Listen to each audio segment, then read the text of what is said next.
Suki sa Kentucky si Moto. O siro di ba? Siro.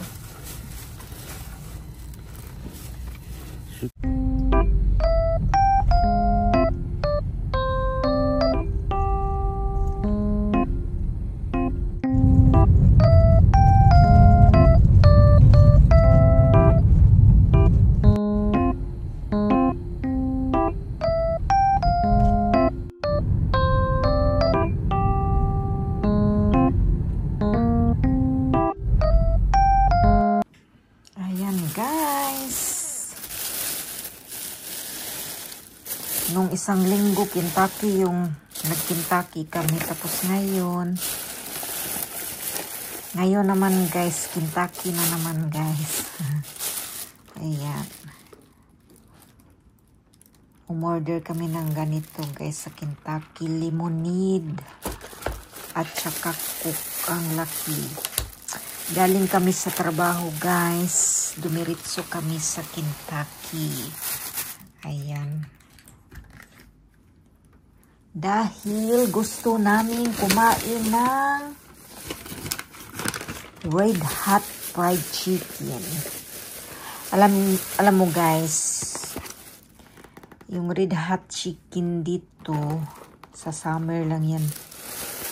Minsan lang lumalabas. Kaya, ayan, may binta na naman sila ng Red Hot Fried Chicken.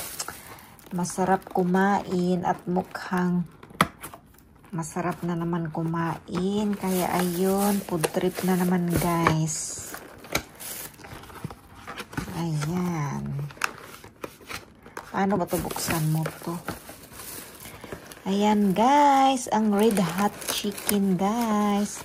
May kasama pang tissue yung Kentucky. Ayan guys. Red Hot Chicken. Ang bango-bango guys ng Red Hot Chicken.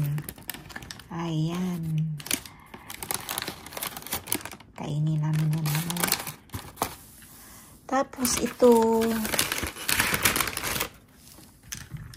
may kasama pa siyang, ang liit naman. Oh, bakit hiwalay Red Hot din dito mo to?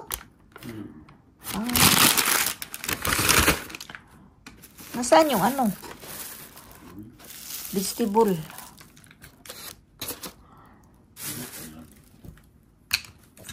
Ito pala. May kasama siyang vegetable salad. Ayan yung vegetable salad. Malamig pa siya guys.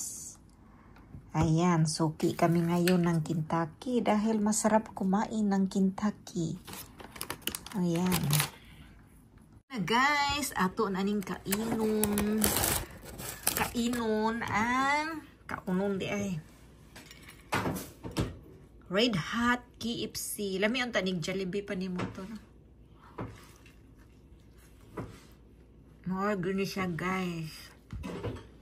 Kung ningawon kog Jollibee, magpalit na lang kog KFC.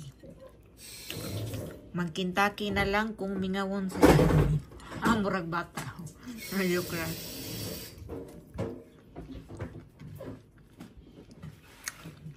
Mugawas rin siya guys kung ting summer sa Japan. Red Hot Fried Chicken. Sama na iyong pauso mo to. Si Moto mahilig sa mayonnaise.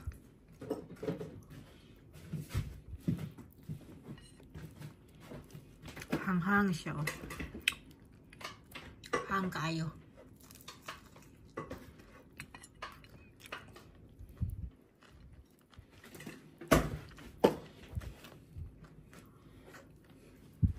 Salad. Yung coleslaw sa KFC. Dapat may Jollibee din dito sa Japan. Ba't kaya walang Jollibee dito? Tsaka wala ding chicken rice. Lami ba yun siya? Kuslo. Imo mo to. Dapuag ka mo to.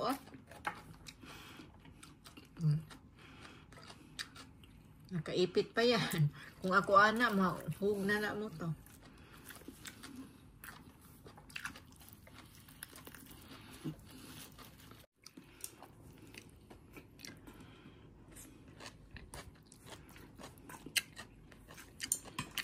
Ito gusto ko.